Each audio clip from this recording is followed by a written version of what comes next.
আসসালামু আলাইকুম everyone, welcome back to my channel. কেমন আছেন আপনারা সবাই? চলে আসলাম আরও একটি নতুন ব্লগ নিয়ে। আজকে গিয়েছিলাম আমার ছোট ফুপির বাড়িতে বেড়াতে। ওখানে গিয়ে শুধু খাবার আর খাবার, শুরুতেই খাবার দিয়ে শুরু করছি।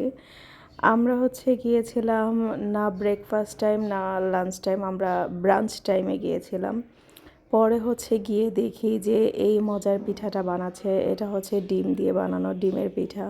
এই পিঠাটা অনেক বেশি মজা, ক্রিস্পি হয়, অনেক বেশি ফ্লেভারফুল হয়।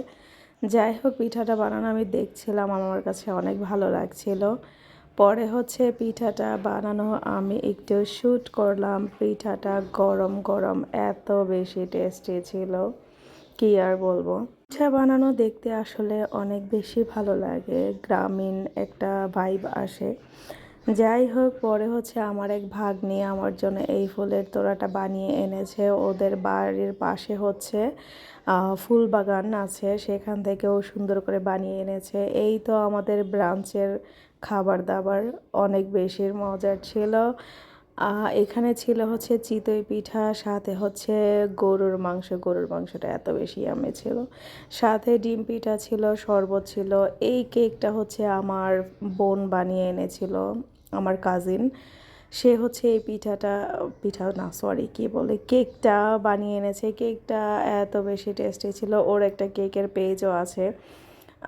আমি কেকের পেজটা অন্য একটা ভিডিওতে শেয়ার করে দিব। আপনারা চাইলে ওর কেকের পেজ থেকে কেক অর্ডার করতে পারেন। ও অনেক মজার কেক বানায়। পরে আমরা খাওয়া দাওয়া করে আমরা ছাদে চলে গিয়েছিলাম। ছাদ থেকে এত সুন্দর একটা পরিবেশ দেখা যাচ্ছিল, এত ভালো লাগছিল ওখানকার পরিবেশটা। একটা মিষ্টি রোদ ছিল। তারপরে ছাদে ও আমার ফুপির মরিচের বাগান ছিল। মরিচগুলো দেখছিলাম, এত কিউট কিউট মরিচ ছিল। আমি অনেক বছর পরে এইভাবে গাছে মরিচ ধরতে দেখেছি। এই মরিচগুলা জোহা টেনে ছিঁড়ে ফেলেছে।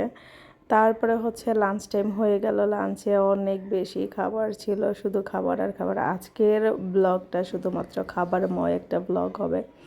যাই হোক, এই তো খাওয়া দাওয়া করলাম। খাওয়া দাওয়া করে তারপরে আমরা কেক নিয়ে বসে পড়লাম, কেকটা কাটলাম।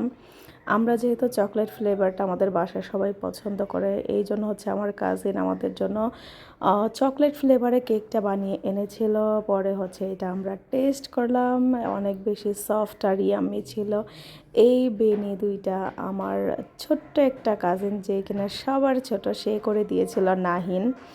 এত বেশি সুন্দর হয়েছিল, কি বলবো। ওর মাশাআল্লাহ অনেক সুন্দর চুলের হেয়ার স্টাইল করতে পারে, যেটা কিনা অত ভালো আমি পারি না।